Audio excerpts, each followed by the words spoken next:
What is the legislative filibuster other than a tool that requires new federal policy to be broadly supported by senators representing a broader cross-section of Americans? A guardrail, inevitably viewed as an obstacle by whoever holds the Senate majority, but which in reality ensures that millions of Americans represented by the minority party have a voice in the process.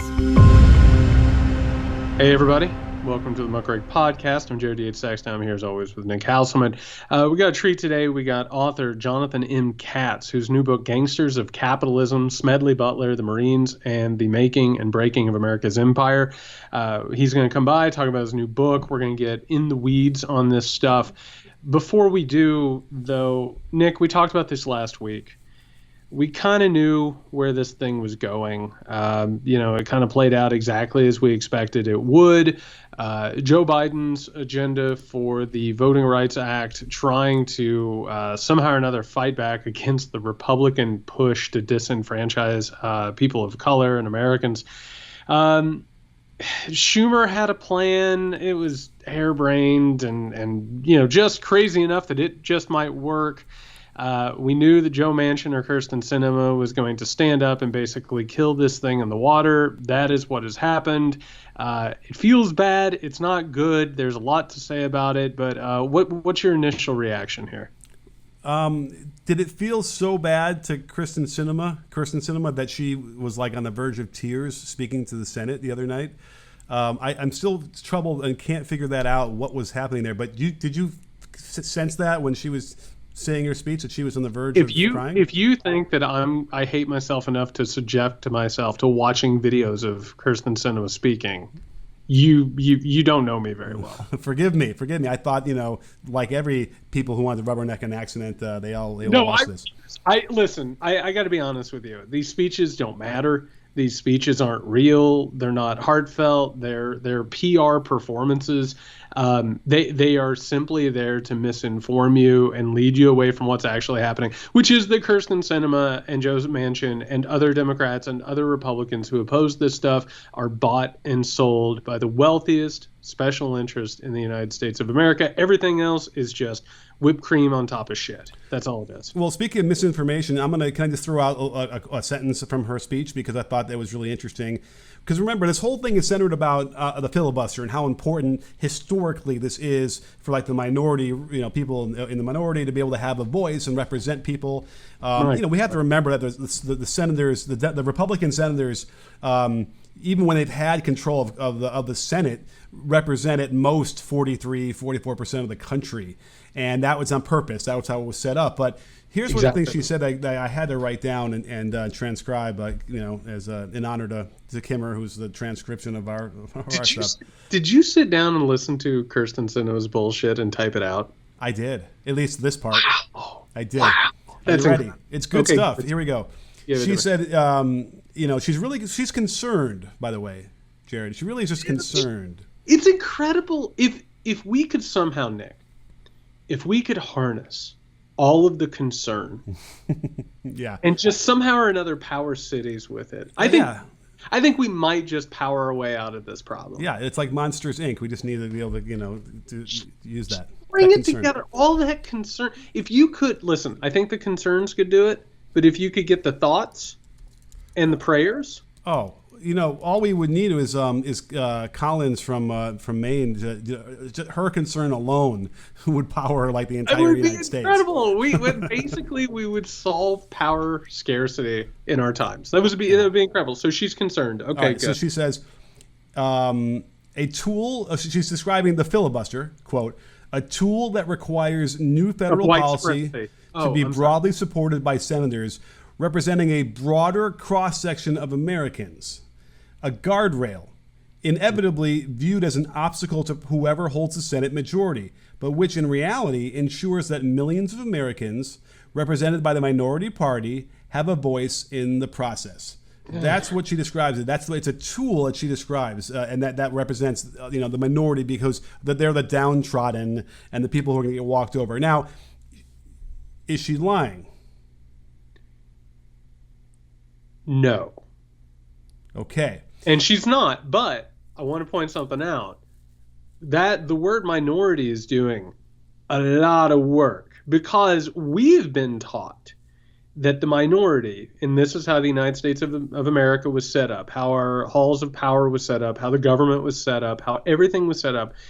We were told in our education that this was about making sure that there wasn't we didn't run over vulnerable populations, right? Like, we didn't hurt people who could be overwhelmed. But in truth, the minority that was to be protected was the wealthiest individuals, particularly white, wealthy people. In this case, what Kyrsten Sinema is saying without saying it, and I would love to know, because here's the thing I haven't figured out about her, because she's terrible at this. She's really, really bad at the game of politics.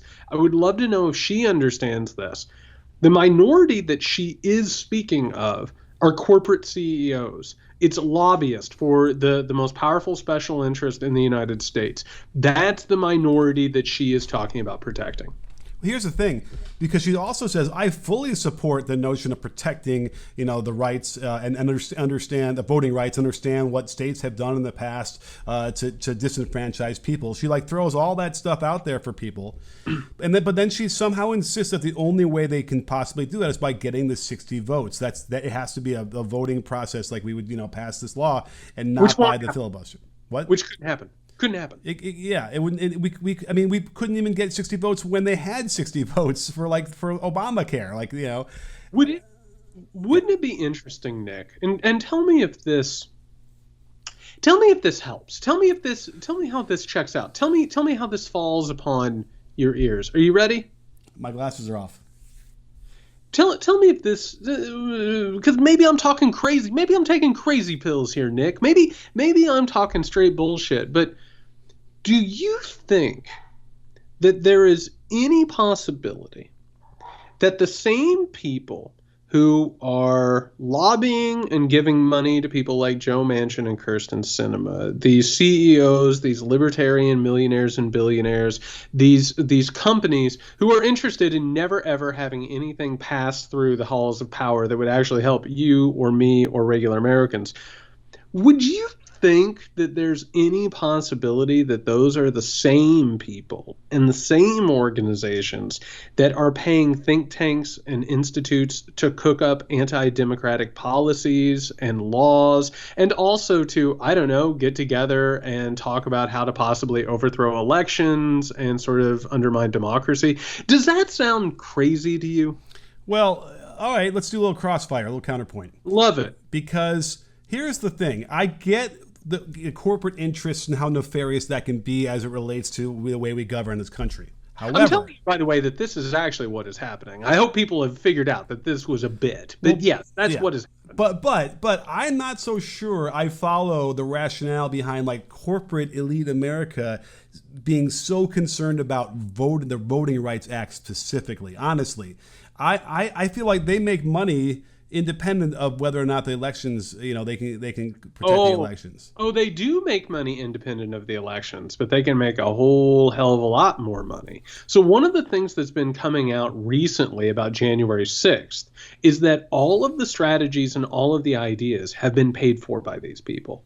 They have been meeting to take advantage of these opportunities. It's not that they love Trump. It's not, that they're best friends with Trump. It's not that they're part of the cult of Trump. They enjoyed the fact that Trump dismantled the government. They enjoyed the fact that Trump appointed people. The Heritage Foundation told him to appoint that would sell off our natural resources and basically dismantle, all public services imaginable. They love that.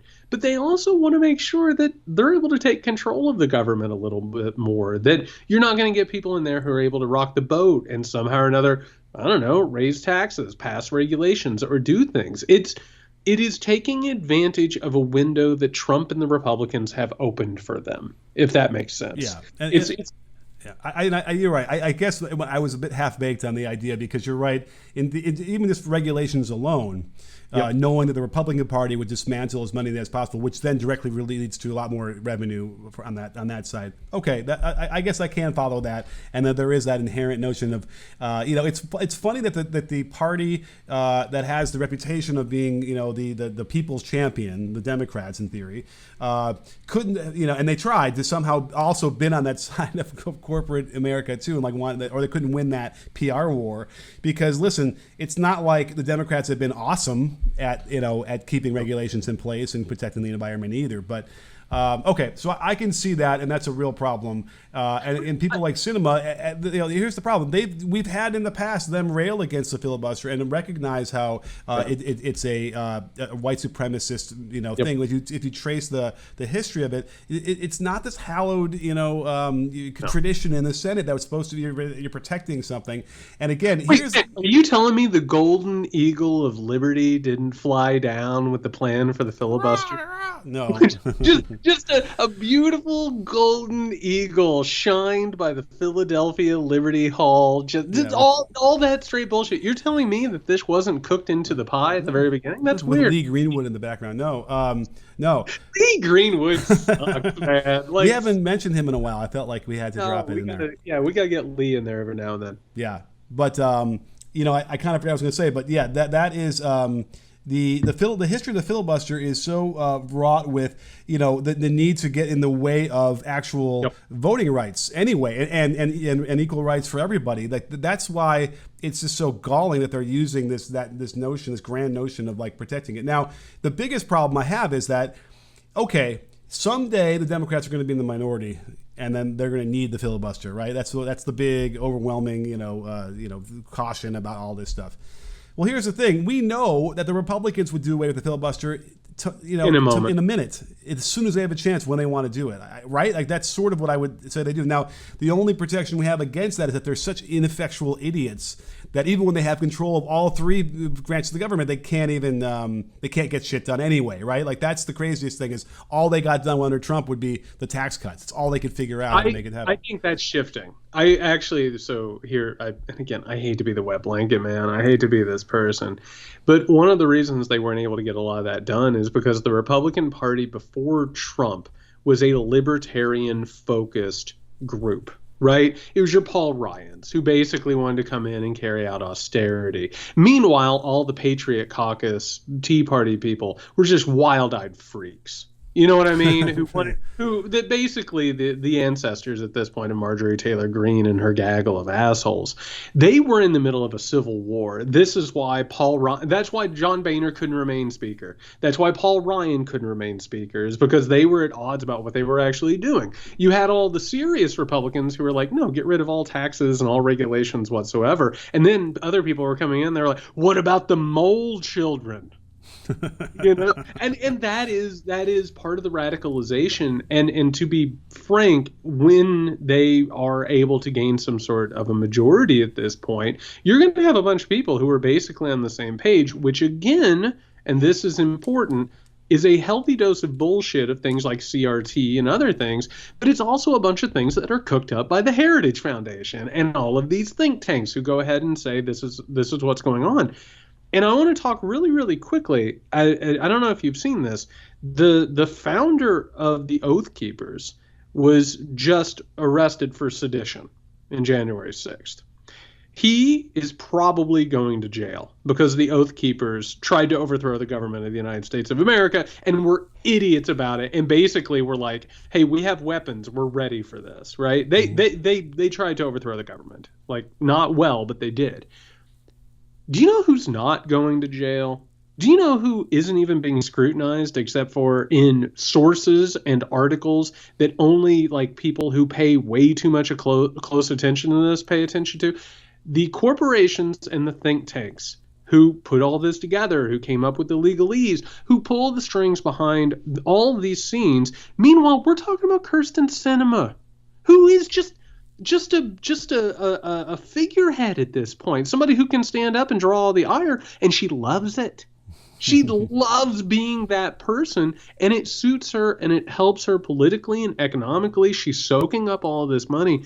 Meanwhile, Nick, we're sitting here on Martin Luther King Jr. Day of 2022. Voting rights right now have completely stalled. Biden's response to it was to say, we'll try again. On top of that, COVID is an absolute mess right now. And I'm telling you that I don't know how liberal democracy handles this. I don't know how America in the position it's in handles this. We've got people going into stores. They can't find things because, again, the supply chain has been absolutely screwed. Corporations have taken advantage of the moment to raise up inflation. And here's the thing. The best the Democrats have are to say, look at Kyrsten Sinema, we wish we could reason with her. Look at Joe Manchin, we wish we could reason with her. If they are going to survive, and I mean this, and do you remember? We talked about this when Biden got elected. We said we're not going to be a partisan show. We're not going to stand up in front of this thing and pretend that things aren't. We're not going to cheerlead. We're going to call it like it is. Biden has lost the script at this point. There's no message out there. If the Democrats are going to stave off a incredibly well-funded, well-orchestrated neo-fascistic party that is backed by all of these people that we're talking about, they have to give an explanation for what in the hell is going on that's better than Kyrsten Sinema and Joe Manchin have completely, undercut everything. There's got to be something else. And we know what the problem is. We know what the solution is. They can't say it. They just can't possibly even try and come out and say it. Yeah, Joe Biden is weak, and he's older, and all the things that are fraught with being older in terms of being an orator that he really struggles with, and he's already coming in with a bit of a disadvantage. And so Kamala Harris is... Nick, he told us he was the one guy who could fix this. Yeah, well, of course. I mean, yeah, of course. We're not supposed to listen to anything they actually say during the campaign, are we? I know, but that's the problem here. That was his actual promise to the American people. He said to the American people that we are facing, what's the line? It's a crisis of the American soul. Yeah, right? And he said, I'm the person who can reach across the aisle, bring people across. He can't.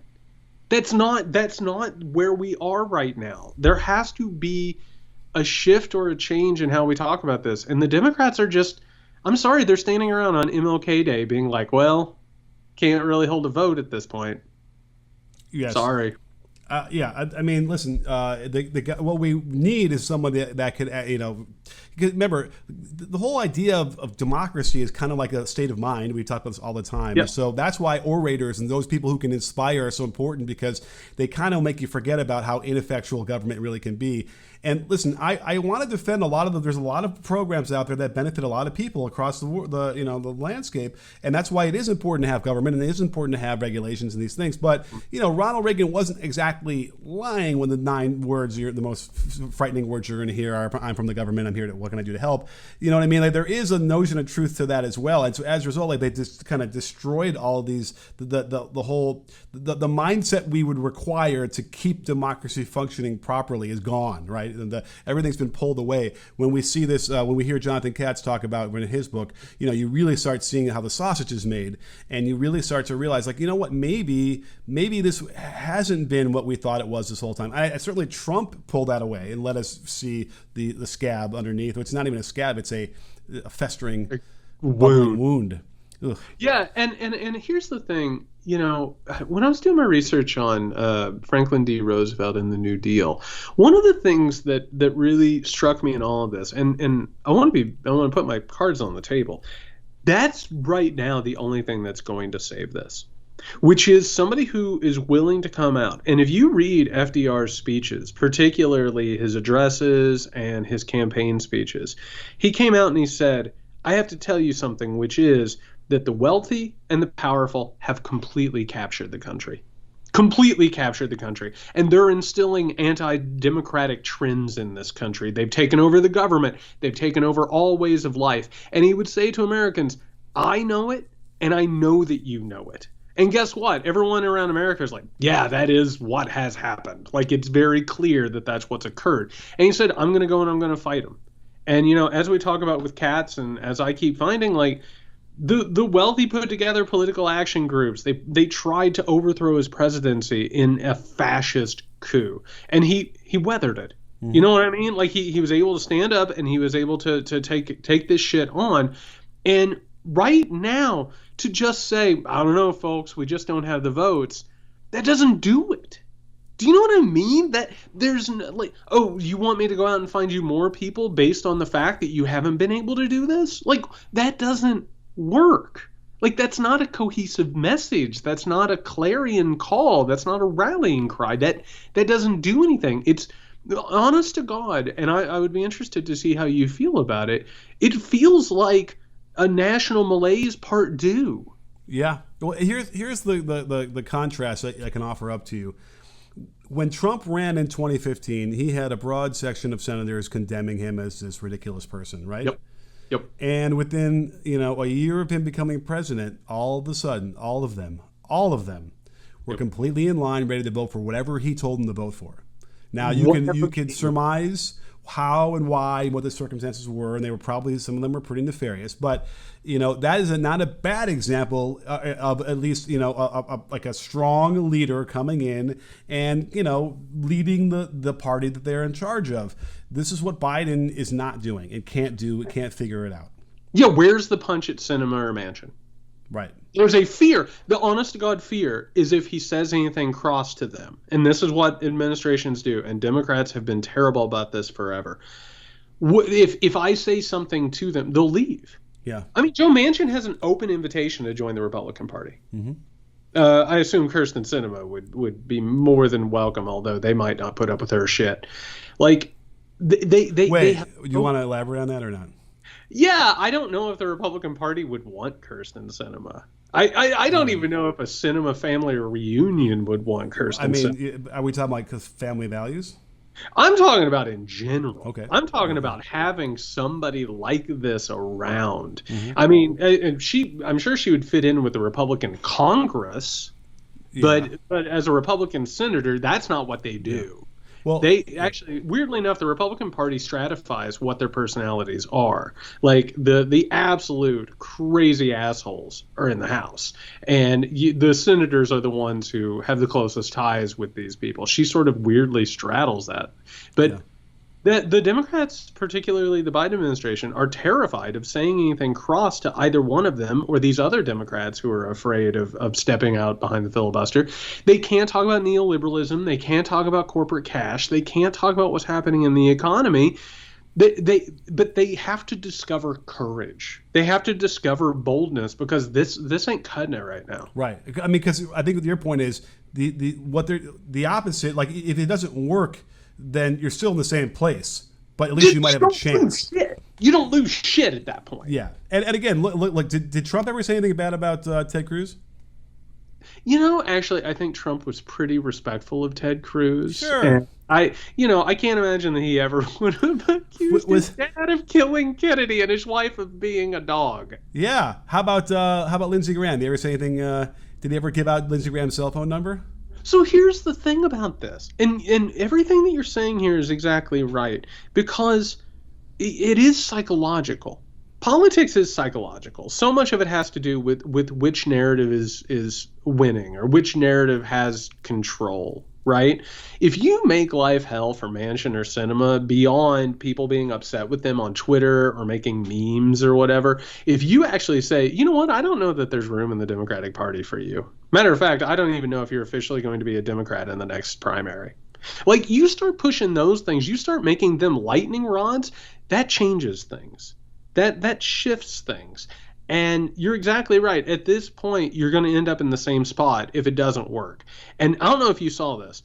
Tom Friedman's out here floating a unity ticket in 2024 between Joe Biden and Liz Cheney. And first of all, shut the fuck up, Tom Friedman. Like, my God. And the moment, like, let's say, for instance, that were to happen, which it's not going to happen. And if it does, I think we're done. Yeah. I think the shows. I'm not going to say that because I don't want to jinx it, but it might happen. But okay. Yeah. So, like, if that happens, you think the Republican Party is just going to be like, yes, absolutely, this is where we're. No, she's going to be persona non grata. These people have beltway brain. They've got worms in their heads at this point. Yeah. This shit is crazy. Well, Cheney would switch parties. Right? She would switch party, which, and I'm not even sure they would let. They would. They let everybody in, but Jesus Christ, of all the people, that's like, it's not. I don't want to use a really horrible dictator example, but just Liz Cheney joining the Democratic Party would be. Nick, give me. I don't know. I need the Democrats lined up to shake Dick Cheney's hand. They lined up to shake Dick Cheney's hand. You have to have principles. You have to look at these war criminals and say no. You have to look at these people and say no. Like, my God, I wish somebody would discover a spine. All right, everybody, we're going to go talk with Jonathan M. Katz about his new book, and we'll be right back. Hey, everybody.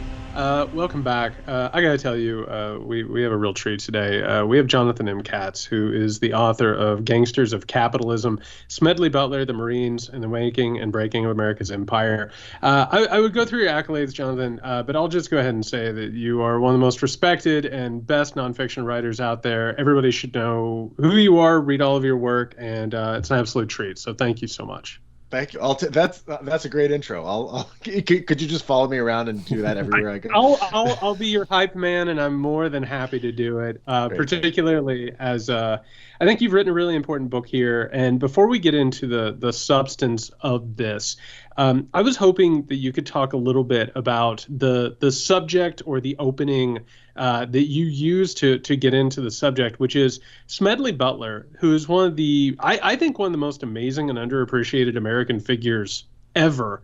I first came across him, like I think a lot of people, in around 2003, as Wars of Racket started being handed out, on the student quads, as we were talking about what was getting ready to happen in Iraq. But could you talk a little bit about Smedley Butler and the project as a whole and how all of this came together?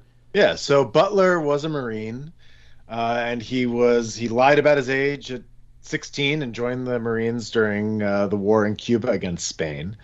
And from there, he basically went to everywhere that the United States invaded and occupied from 1898 until the eve of the Second World War. And then at the end of his life, the last 10 years, he became an anti-war, anti-imperialist activist who basically spent all his time trying to keep the United States from getting involved in another war, which ended up being World War II. And also in his spare time blew the whistle on a fascist plot to overthrow Franklin Roosevelt. Yeah. Just a couple of things. There's more. Just a small thing, yeah.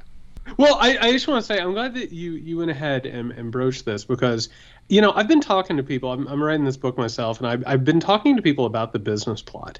Mm-hmm. And to tell people who have not heard about this particular circumstance around Franklin D. Roosevelt and the fact that some of the wealthiest and most powerful people in the United States of America tried to overthrow the presidency and install a fascist dictator. Can you get into this? Because it sounds so batshit crazy and made up, but unfortunately it's none of those things. Yeah, and a lot of people thought it was batshit crazy and made up at the time, but it definitely had a lot behind it. So basically, in 1933, the year that Franklin Roosevelt became president, a representative of a bond house, a stock brokerage, basically on Wall Street, started trying to court Smedley Butler into overseeing this coup plot in which basically Butler would lead a column of like 500,000 World War I veterans armed with rifles by the Remington Arms Company into Washington, D.C. They would intimidate FDR into either resigning or delegating all his powers to a cabinet who the plotters would name. And basically the idea was that in so doing, they would undo the New Deal, which, had already been sort of ratified by the voters at the ballot box in 1932. And wasn't going to be up for re-election until 36, and the businessmen, however many there were who were behind it, were fairly convinced that it was going to be popular enough with the masses that they wouldn't be able to get rid of FDR and the New Deal otherwise. And they obviously, so the reason we know about it is because Butler, he went to Congress, blew the whistle, testified under oath. He enlisted the help of a newspaper reporter to investigate this sort of somewhat independently, although obviously I think they were kind of working together. And, long story short, the congressional committee said that, all of the pertinent statements that Butler had made were true. I can go into reasons why I think, there's a lot of circumstantial evidence around it that shows that this really happened. It is hard to say was behind it, like exactly how high up in the business world it went, if all of the people who Butler implicated in it were actually involved, because Congress basically cut its investigation short. But more or less, I think we can definitely say that Butler thought he was telling the truth. He wasn't making this up, and there was a lot of reason to think that he was telling the truth. And there were other things that were happening in the world at that time that lend more credence to this as well. Well, Jonathan, as you're reading the book, you kind of want to say, wait a minute, it's just not possible that there's this one person so deeply involved in so many of these different events that you describe that are major events in the history of the country. I suppose you start thinking about more recent times and you see people like the Bushes, have cut across decades upon decades of our major, engagements across the world. So maybe it isn't that hard. And I thought, was it hard for you? And I thought one of the best parts about what you do with the book was it hard for you to kind of draw parallels and going back and forth to today and what's happening now versus what they were doing back then, and in terms of, I guess, American imperialism? So it was disturbingly easy to draw parallels between the period that I'm writing about and today. So the way that I wrote Gangsters, it's got a major historical component. I think it definitely could be shelved as a history book, but it's actually two books in one, more or less. I went around the world trying to follow the trail that Butler and his generation of Marines had blazed, to both understand what they did, right? Because the memory of the wars of the early 20th century have been almost entirely memory holed in the United States, but they're still remembered in other places. And so it was one way of sort of recovering these things that had been silenced. But it was also a way of understanding what the consequences of those wars were elsewhere. When I started writing this book, so I started writing it, I got the idea for it, I think in like 2015. I sold it to a publisher in 2016. And at the beginning, I thought I was going to be writing a book about how the wars of Smedley Butler's day created the neoliberal empire overseen by President Hillary Clinton. And then we're having some other conversation at that point. Yes. And then some other things happened. And what I realized, and so as I was writing this book, the things that happened in Butler's era, those were, more or less frozen in amber. Although, obviously the perspectives on them could change. But the things that were happening in the contemporary frame of the book kept accelerating and spinning out of control. And I realized, over the course of writing it, that I was writing a very different book than the one that I had set out to write in the first place. I think that I don't know, for instance, it says in the subtitle that I'm writing about the making and breaking of America's empire. I think that the breaking idea was sort of in there, maybe originally, but it wasn't. It really came through over the 5 years that I was writing this, as just sort of everything just sort of started falling apart. And even the business plot. I knew, look, I'm writing a book about Smedley Butler. I need to talk about the business plot somewhere, but I wasn't sure how much play I was going to give it. Is it going to just show up at the end? Because if I write it sort of chronologically according to the arc of his life, it's in the last chapter. And I had already started moving toward the idea, I think around the election, I think it was probably November, December of 2020, I realized, okay, the business plot is going to have to be probably in the prologue. And it was while I was sort of working on the prologue and the last chapter that the full, Trump coup began. And then January 6th happened. And it was as if I was seeing, the business plot in real time. So, yeah. So, I mean, the parallels, I can't even begin to say how many tendrils there are between Butler's era and today, whether you're talking about the ways in which, American interventions in China, there are two chapters in China, the ways in which China, the Chinese government uses its memory of our invasions to to inform its policies today, to talk about the way that the rise of fascism and the attempted rise of fascism in the 1930s, the way that is echoed today, the way in which the imperial wars in which Butler fought are really the closest analog and the best way to understand the wars that we're still fighting today in Syria and Libya and Somalia and just got done with in Afghanistan and Iraq. So yeah, I mean, like it's one of those projects where like I wish it was less relevant than it is. But every single page of this book, and often I sort of am doing that work for the reader, trying to make these connections, but every single page of this book is just disturbingly relevant. I mean, the problem is that you're diagnosing a long process here. I mean, I enjoyed that you said memory hold in terms of war. I was just having this conversation the other day. When we talk about American wars, we talk about maneuvers. We talk about who won. We talk about, the official story of why we end up in a war. And of course, we kind of wink and nudge and nod about what we gained from it. But when you actually start looking at the history of this, and Butler is, I actually think, a really incredible Rosetta Stone for it. Like all of these conflicts with, we can sit here and say World War II, obviously, because of Pearl Harbor, but all of these conflicts have corporate capitalistic objectives. There is territory to gain. There are resources to gain. There are new markets to open up. And when you actually start to crack that egg and you look inside, these inexplicable things that people seem, I don't know if you caught this, but David Brooks has no idea what's going on right now. He just spent like, tell me more. He just spent like 2,000 words in the New York Times being like, something's wrong, but I have no idea, after a career of trying to explain what's going on. But if you actually crack that egg and look inside, these inexplicable threads, they become really obvious very quickly, right? Exactly. Yeah, I mean, and that was, a lot of the work that I was doing in Gangsters, which is part of what took me so long to write the book, as I was I had to, verse myself in the history of each of these countries. 9 countries are sort of featured in the book.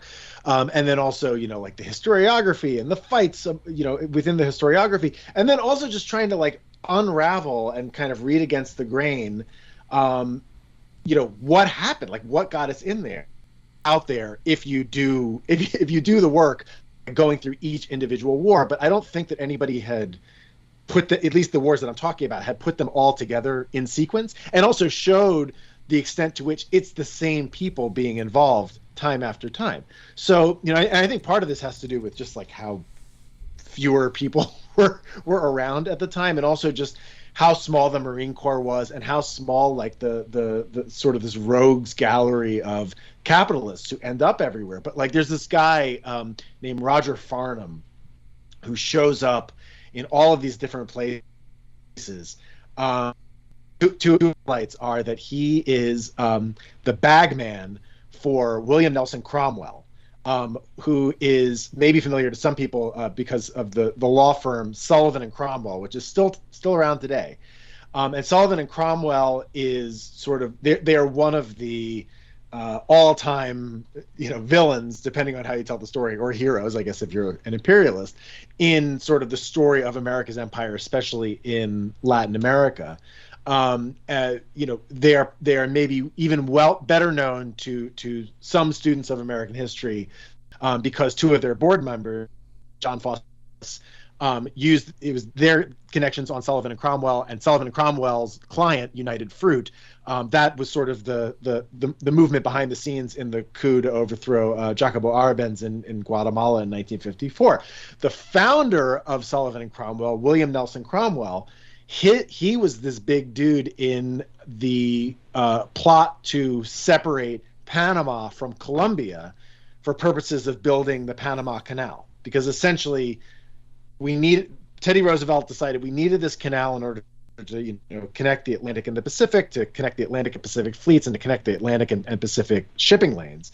But Colombia, which owned Panama, it was the state of Colombia, didn't want to give the Americans just like complete control over this canal zone to the extent that the Americans wanted. And so William Nelson Cromwell basically just fomented a secession plot, with the cooperation and to some extent at the instigation of some Panamanian elites. That's another thing that I'm trying to do in the books. I'm trying to show the ways in which this is not just America acting on the rest of the world, but like the rest of the world has its own stuff going on, and the Americans find the people. Exactly.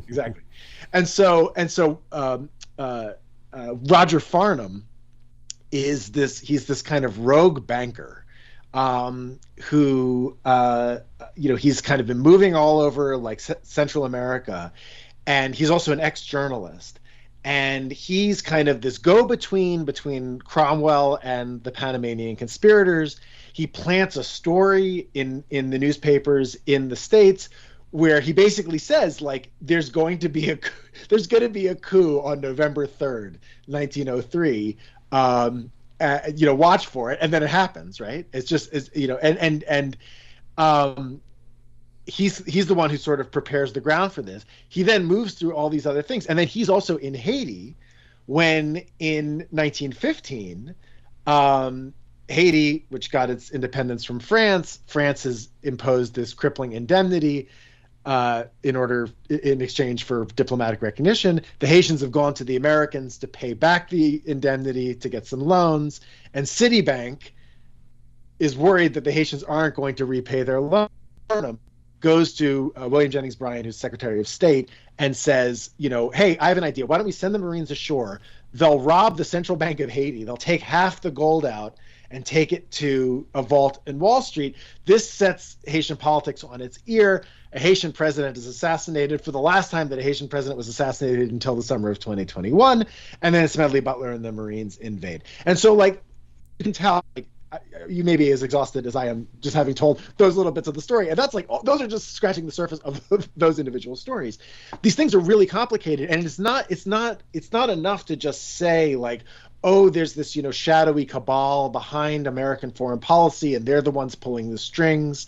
But it is important to understand, like, the inner workings of how American elites find their partners in these countries, and how, different people and different rivalries are all playing against one another, and how these figures like Roger Farnham and Smedley Butler keep ending up in the same places at the same times. And it's a complicated story, but it's a fascinating story, and that's what I've spent the last couple of years trying to tell. Jared will take every opportunity to light up corporate imperialism as much as he possibly can, and rightfully so.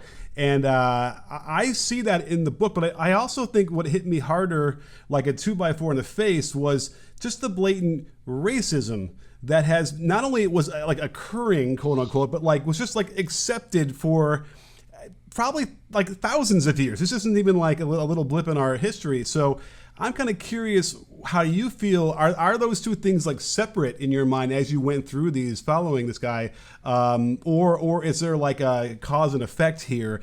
Like, just to throw my 2 cents out there, it definitely feels like this is rooted in just blatant racism across the board. White Europeans deciding to just inflict all sorts of horrible things across the world. Well, I think a real interesting thing that Jonathan just brought up is like Haiti.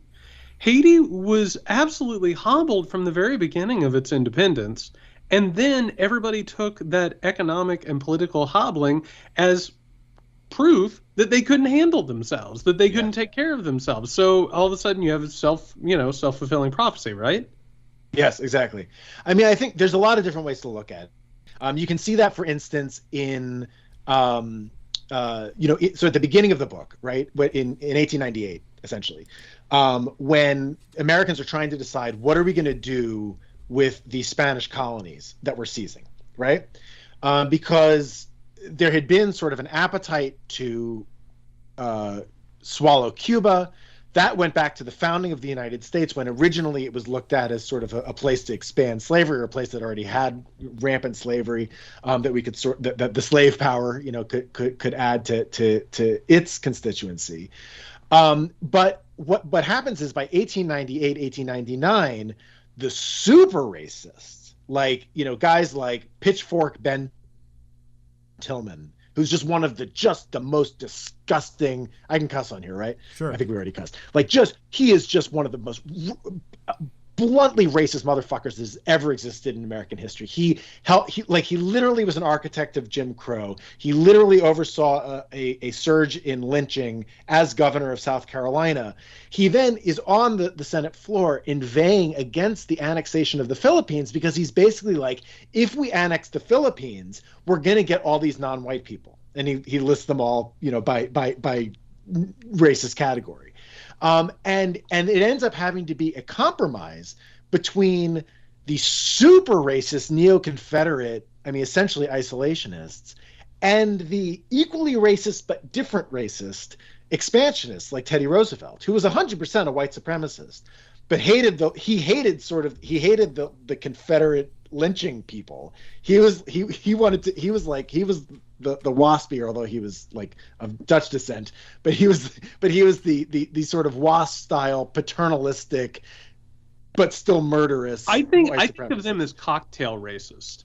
Yeah. They're the ones who are at the polite society, but they're more than willing to work with the people who have the straight white supremacy. Exactly. And then they're also like, and if we have to commit a couple genocides, we'll do that. Right. Well, no, because we're the adults. Yeah, but lynching was just too visual, right? Like we can't have that being seen, right? That's low class. Yeah. That's low class. Exactly. So so that's one example. And what ends up happening there, by the way, is that the Supreme Court ends up coming up with a series of rulings that are known as the Insular Cases, which are still in effect. They still affect life every day in Guam, Puerto Rico, U.S. Virgin Islands, et cetera.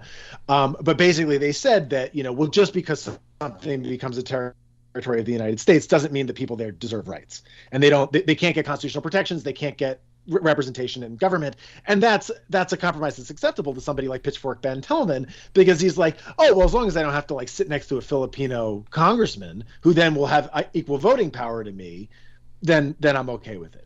So that's kind of what I mean. But so they're complementary tendencies. The place where I think they converge, and I'm not trying to get way out of my lane and get psychoanalytical here, but I think the Freudian untying of the contradictions here is that all of these are basically permissions to do what we want, right? So capitalism is and the search for markets is it's permission to break all the bones that you want, kill all the people that you want, rape all the women that you want, in with the excuse of this is what the market wants, this is what consumers demand. White supremacy is sort of the same thing. It's operating under a different set of logics and often ends up with a different set of ultimate results, but the means are basically the same. It's still we get to break all the bones, we get to rape all the people, we get to kill all the people, and we ultimately are held harmless. We can do whatever we want because we're the ones who are in charge, and that's what that really, and that was a thing that I write about Butler, and this is a thing that I think is going to maybe scandalize fans of Smedley Butler, and I count myself as a fan of Smedley Butler. It would be very hard for me to have spent as much time as I did with him mentally, and also I got to know his granddaughter, who has a picture of my daughter in her house. Things got close. All of that said, Butler, he's racist. To a certain extent, he's a man of his time. But what does that mean to say somebody's a man of their time? Because he's living at the same time as W.B. Du Bois. He's living at the same time as Ida B. Wells and William Monroe Trotter. There are other people who are around who have different perspectives who are that he's doing. It was obvious to many people in the United States, including the staff of the New Republic that was writing exposés on the U.S. occupation of Haiti, that the things that Butler was doing were wrong. And Butler is there, he's throwing around the N-word, and he's justifying paternalistically, killing people. And he's doing it in there are nuances here. There are people who are much more white supremacists than he is within the Marine Corps, but they're all on the same team, and they're all doing the same thing. And it's, it's even at the end of his life, honestly, in terms of racism, Butler, he ends up he ends up sharing stage, like he's on a stage with Langston Hughes at like an anti-war rally. He's giving speeches to B'nai B'rith. So he is rehabbing. He's much more. Some people would consider him woke, right, at his time, in his time, like for doing things like that. But he never develops. He develops kind of a class analysis. He develops sort of an idea that American elites are preying on working white people and especially soldiers, and using them and sort of sacrificing them to get their goals achieved. But he never really develops a sociological racist or racial analysis in terms of understanding those parts of what he was part of. But you hit the nail on the head. It drives a lot of what he and the Marines are doing in those days. So I want to drill down real fast before we let you go, just on something that you were talking about, and this is something I think that is becoming clearer and clearer, but I think has been intentionally hidden behind a lot of history, intentionally and unintentionally, which is that the white supremacy that we're talking about, people who are very expressly racist and hierarchical about race, they are many times in league with the capitalistic and liberal structure, which actually takes all of that white supremacy and hides it behind market forces and considerations, and basically allows a lot of this blood, a lot of this breaking of bones, a lot of this subjugation to happen away from people, as they can sort of imagine themselves as not being a part of it. Does that hold basically as part of this thesis? Yeah, 100%. I mean, look, this is, it is, there are a bunch of different motivations who are sort of doing all these things at once, and sometimes they're competing with one another, sometimes they're cross purposes with one another. But yeah, I mean, I think ultimately that's ultimately something that you see throughout this. I mean, certainly you look at, some of Butler's fellow Marines. That one of the ones who appears a lot in the book is a guy named Littleton Waller Tazewell Waller. He has plans for Haiti. I was just reading his quotes about Haiti, and they are terrible. Yeah, I mean, so Waller comes from an FFV, First Family of Virginia. His ancestor, Colonel John Waller, enslaved Toby Waller, who Alex Haley identifies as Kunta Kinte in Roots. So I mean, like, this guy's, his history with racism, white supremacy goes way, way back. And yeah, I mean, he undertakes essentially a low-level genocide in the Philippines, in revenge for the massacre of some American soldiers at a place called Balangiga on the island of Samar. And he's, instructed to turn the island of Samar into a howling wilderness, and, essentially kill every male over the age of 10. He ends up getting court-martialed and acquitted. And, at the court-martial, he's like, well, we didn't kill everyone over the age of 10. Like that. I didn't follow those orders exactly. But then, and then, he's in all these other places, and he ends up in Haiti, and he's just like, let's just kill all these Edwards. And one of the other things that Butler does in Haiti at that time is he ends up creating counterinsurgency doctrine. And the way that he does that is because he's approaching this with a much more northern, and I think maybe more legible in 2022 style of racism, where he's just sort of like, I'm a Quaker. He's a Quaker, by the way. I'm a Quaker. My grandfathers fought for the Union in the Civil War. I never liked slavery, and I don't like lynching, but I also don't see these people as being my equals. But I still can see them as being more individuals than a guy like Littleton Waller can. And so what ends up happening is he's bringing down the structure of capitalism. He's bringing down the structures of American society. He isn't messing with those. And you see, I mean, things I was reading in the archives, in 1915, like they're blatant, is one of the businesses that starts up in the U.S. occupation. Like they issue direct instructions not to allow any guns to go to black people. That only white people should be allowed to hold guns, like on the security team and stuff like that. And Butler has no problem with any of that. He's perpetuating all of that.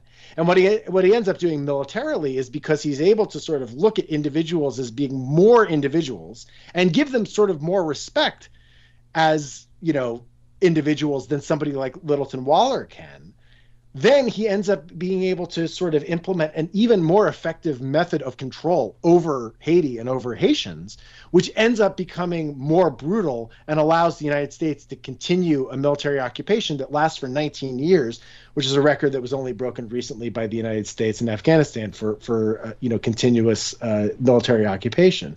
So, I mean, it's that's one of the things that I'm trying to get at, and this is something that we see, in debates about, race and wokeism and trying to understand like racial America 2020s. It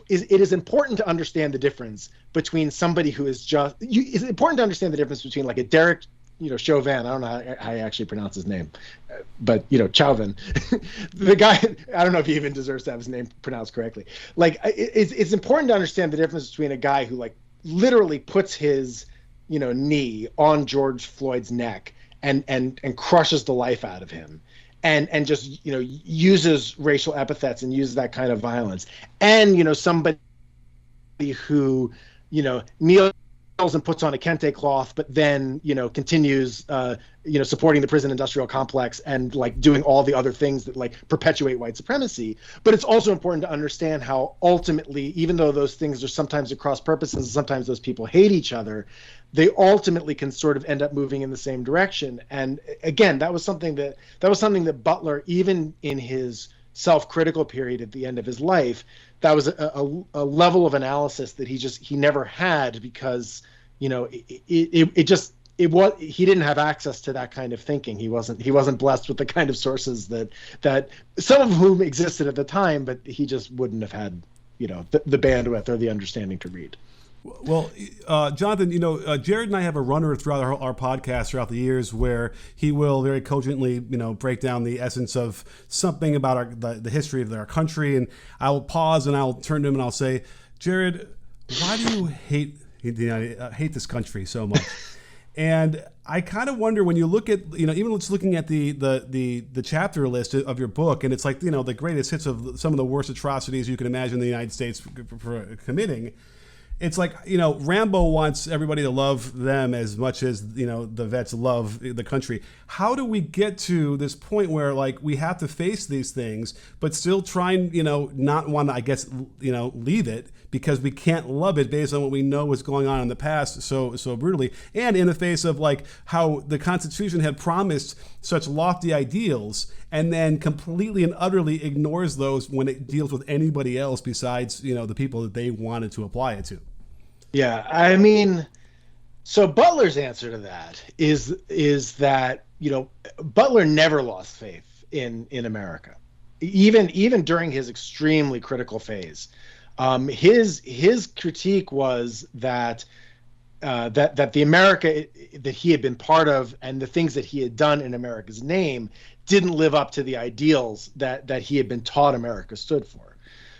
He joins the Marines again at the age of 16 because he thinks that he's going to be bringing democracy to Cuba. He thinks he's going to be fighting against this horrible Spanish Empire, and the Spanish Empire was horrible. I mean, they just invented concentration camps, and they were introducing this brutal form of waterboarding in the Philippines. Then the Americans end up opening concentration camps and doing the same kind of waterboarding ourselves.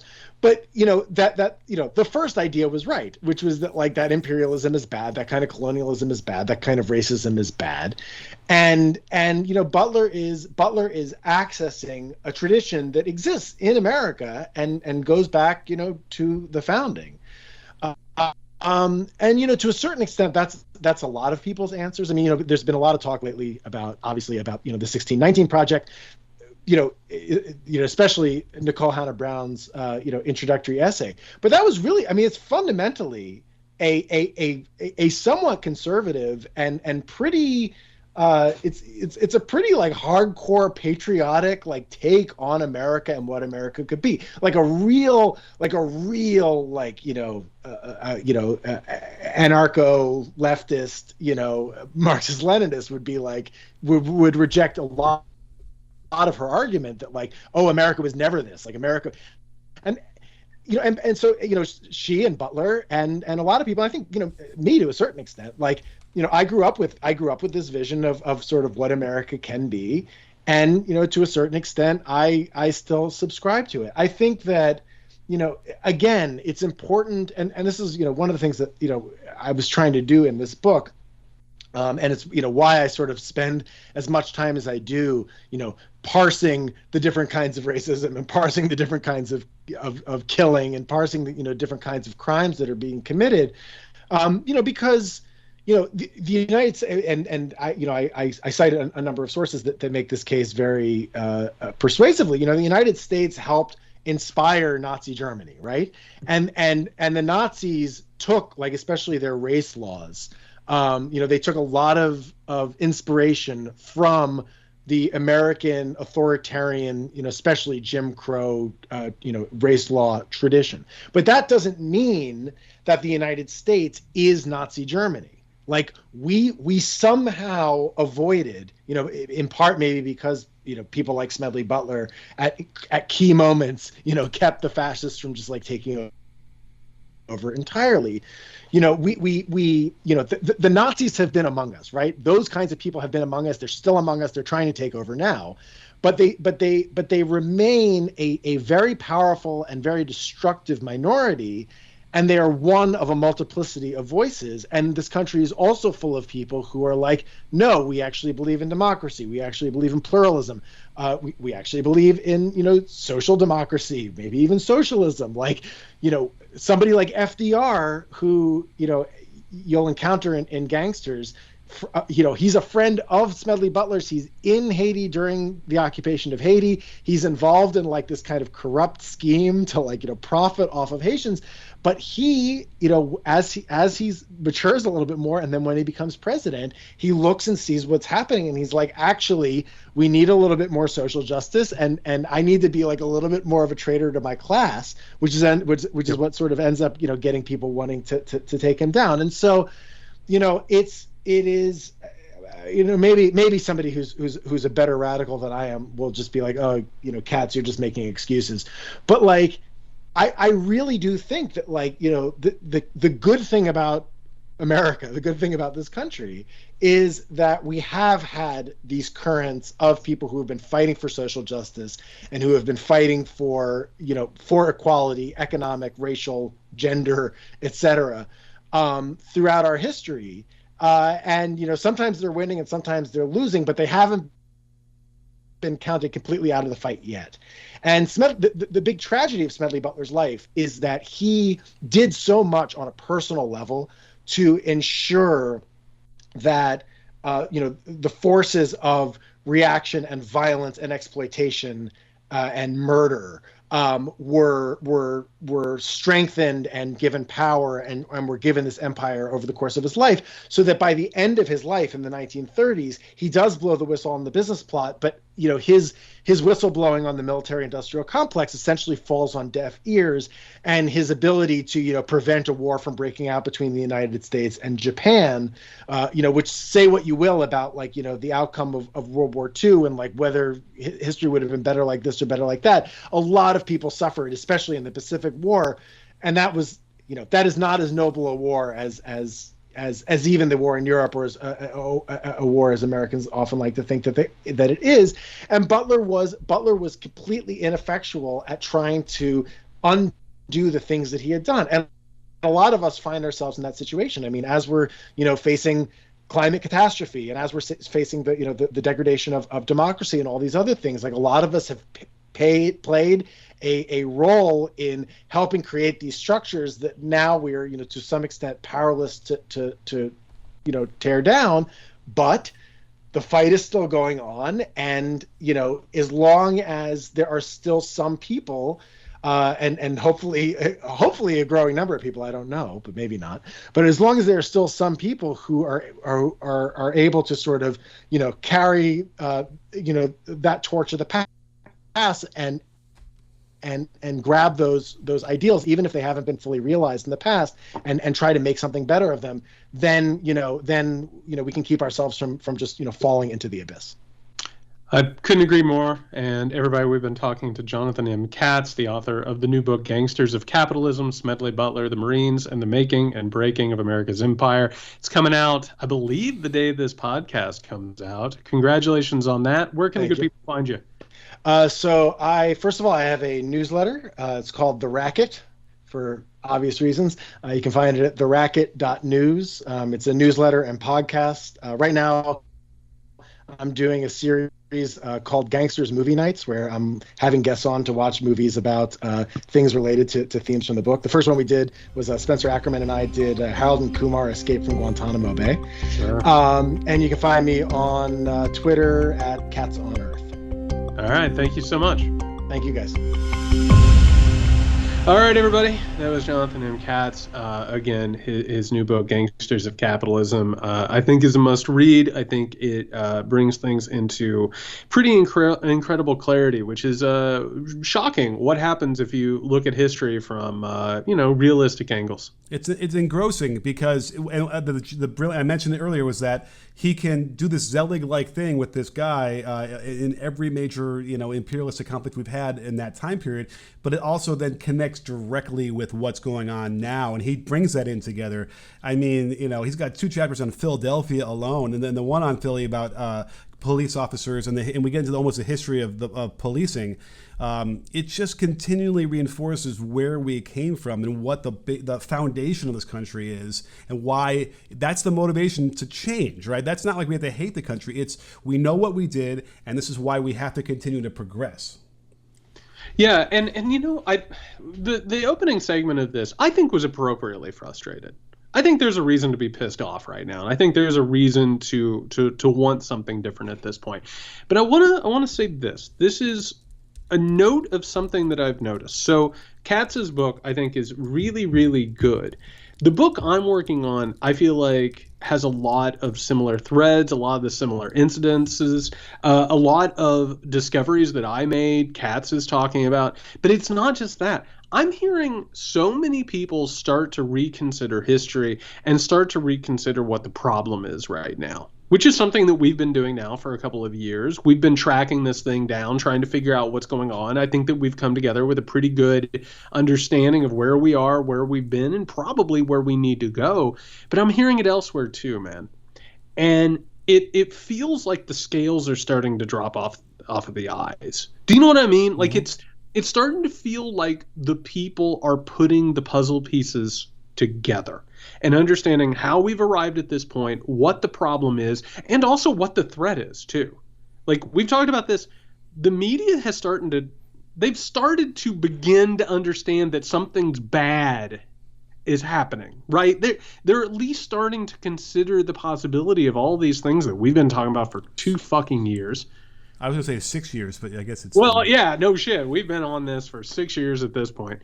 Like, it's starting to seep in. I want to believe that there's time. I want to believe, much like Katz is saying, that once we get some power and movement and we remember that we can change things, I do think that things will change, and I do think that there's an incredible amount of hope. But that's why I'm pissed off. Do you know what I mean? Yeah. It's if you weren't pissed off, I think that you just roll over and you're just like, fine, whatever, let history pass us by. It's done. It's over. I'm blackpilled, whatever you want to call it. But I don't know. I feel like there's an anger building that is productive. Yeah. Does that make sense? There's one side of history you want to be on in this whole thing, and it's very clear what side that should be. I'm pissed off because we're recording this on Martin Luther King Jr. Day, and I even did a little bit of a deep dive on him and the assassination, but it just reminds me of what he stood for, and then up until 1968. And we're still dealing with the same exact shit today. We're still dealing with people of color and black people being murdered by police officers and not having equal rights. Listen, the most ironic thing of all this is that a lot of these right-wing Republican people will say, well, we had a black president, so that means we don't have any, we've already progressed. We're there. And it's like, it's just almost as bad. We don't have lynchings anymore. But it's almost we got different types of lynchings. Yeah, and in fact, there were a bunch of lynchings. At some point in the last couple of years, where there was in the news a little bit. So it's like, and then Jonathan Katz's book also just brings it into such clarity when you read it about. And like I said earlier to you guys, it's not even imperialism to me. It's just out and out racism where these are savages that we can't even begin to trust. First of all, they can't trust to live, on their own and without being, incarcerated or whatever, much less have a right to vote for anything. I mean, that's just, that's 10 steps too far for these people. And I think maybe we need more in the popular culture, like maybe more movies again. Like I remember there was a moment where there was a lot of movies about slavery and about this whole thing. But like, I just know how traumatic it was as a kid seeing this and how important that trauma was to impress upon myself how evil that mindset was. It's the guy who comes in on the in the first scene, and you right away like even though you mentioned Django Unchained when we were talking, you right away this guy is sickening evil and racist. I feel like we need to see it in their face. We need more of this to understand how bad it is. Well, and this is one of the reasons why it's so important that we talk about things like CRT and how history is portrayed and how it's given to us. Martin Luther King Jr., and this is an important day. I was posting about this. We need to remember how hated he was. Mm-hmm. He was despised. He was probably one of the most hated men in the United States of America. And up until the point that he was assassinated, he was constantly surveilled by the United States government. The documents I've been reading lately discussing him, I mean, they not only thought that he was a communist agent, but they thought that he was more or less like an Antichrist type figure who was going to lead a black liberation movement, and he needed to be neutralized, right? And you start looking at all of this, and you start realizing that why do we have a Martin Luther King Day? It's supposedly to sit here and reflect back on his legacy. It's been completely co-opted. They've taken, and this is the really disgusting thing about the powers that be and these capitalist forces we're talking about. The same people who hated him, the same people who would have been happy that he got killed, the same people who used law enforcement to harass him and hurt his fellow civil rights movement members.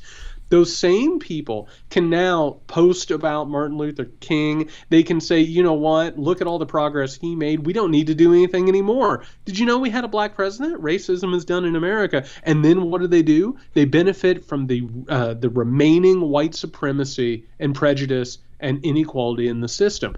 It's grotesque. This is why we have to learn actual history and not just conventional history. We have to look at what actually happened and understand it because these people weaponize it. They use it against you. And Nick, tell me if I'm wrong. One of the most grotesque things that I ever realized was the idea that they could take someone like a Martin Luther King and then twist his legacy and use it against what he stood for. And it's so in your face and it's so obvious now, but it doesn't make it any less grotesque. In 1968, when he was killed, his disapproval rating was 75%. Tell me, is that high? Oh yeah, that's high. I mean, Trump had never gotten that low as far as disapproval rating, right? So here you have a guy, and these are all the same. These are the parents of these right wing people now, right? These are all it's rooted in this, and so the idea that they would ever reference. Yeah, we talked about this. They didn't want to look at it on the TV. They didn't want to think about race. They didn't want to think about white supremacy. They didn't want to think about exploitation. He made them. That's the problem. They didn't want it on their TVs. They didn't want their kids talking about it. They didn't want their kids learning about it. They hated him because he made them look at themselves. Right. And it's the same idea when they get to decide, they get to frame the argument however they want to in a shameless manner. Yep. So, for instance, with Colin Kaepernick wants to kneel to protest, and he makes it very clear why he's doing it. He wants to protest police brutality, but instead they get to decide, no, I believe that what he's really doing is an affront to the flag and to our troops. They wanted to watch football. They didn't want to think about race. That's the exact same. I completely agree. Kaepernick was one of those things where he interrupted people. Do you know what I mean? Yeah. Like, I tuned in to watch a football game, and all of a sudden now I got to think about police brutality, inequality, and white supremacy. Well, yeah. It put it in people's faces. They hated it. But here's my mind. They never went there. They couldn't even get anywhere near what you just said. To them, they instantly were like, "Oh, this asshole is disrespecting the flag and our troops." Like out of nowhere, this all happened. Like how did you even get to that? That's like jumping to the biggest conclusion of all time. But again, you can do that easily in your mind if you're a little bit racist or a lot racist. And this is exactly why people accuse people of being, virtue signalers, right? Because what has actually happened in the reactionary mind, the Republican right-wing reactionary mind, is that they can say, you know what, there actually isn't a problem. Those people are trying to use this to gain an advantage. Right? They're trying to use it for affirmative action so that they can get money that won't be mine. They're trying to use this to steal elections. That cognitive dissonance that you just brought up, that's exactly what that is. It short circuits it immediately and then allows people like Trump and other racist demagogues to come in and be like, no, those people are lying. There's no racism anymore. There's no patriarchy. Those people are simply trying to get more. Yeah. Right? What is it? It was Obama bucks. Obama phones, right? That was the whole thing for a while, is that he was just going to give away free things, and as a result, he was a socialist or a fascist dictator. It's that crazy cognitive dissonance, the way that they deal with it that you just brought up is exactly how it works. And remember, those people that are railing against that would easily take a free phone or free bucks. They would take it. That's fine. Great. For free, like, give it to me, whatever. But no, if it comes from a black person, or if it's going to go to a black person or a person of color, that's way too far. So that short-circuiting that you're describing can only occur if your brain is already down that path of being, racist curious or already racist. That's the whole crux of the matter. And you can't, there's no self-reflection there. Like, you can't do that. And then as soon as you even try and discuss that notion, then you're the racist for pointing out that someone is being racist and who can't see it. Well, and that's what the Republican Party, Trump, Fox News, all these people offer. So, like, there's a lot of inherent prejudice in people. You know what I mean? Like, they come from certain places. They've been taught things. There are cultural things that are there. They have that ability to see the world through that lens. There's no such thing as brainwashing. Right? It's not that like a Facebook post popped up and it suddenly put a racist idea in your mind and you went with it. There has to be an openness to it, an acceptance of it, some kind of thing working in the background. Trump, Fox News, right wing, all these social media things, they told people, no, listen to those worst aspects of yourselves. Those people are trying to take advantage of you. You're a realist. They're trying to do this, which is how they treated Martin Luther King, how they've treated Black Lives Matter. What they keep doing is that they turn it into a conspiracy, and it goes ahead and gives them carte blanche to believe that awful shit. And it's really, really hard to start fighting that. But I got news for everybody. You got to. All right, everybody. I'm fired up. Yeah. We're done recording. We're finishing this thing, and I'm fired the fuck up right now. All right, everybody, go check out Jonathan M. Katz's book. We will be back with the Patreon exclusive Weekender. Reminder to gain full access to that, go over to patreon.com/muckrakepodcast. When you do that, you gain access to additional materials. You can tune into live shows. We also have a really amazing community. I just want to give them a shout out. They're one of the things that make me believe that this country can be changed. Yes.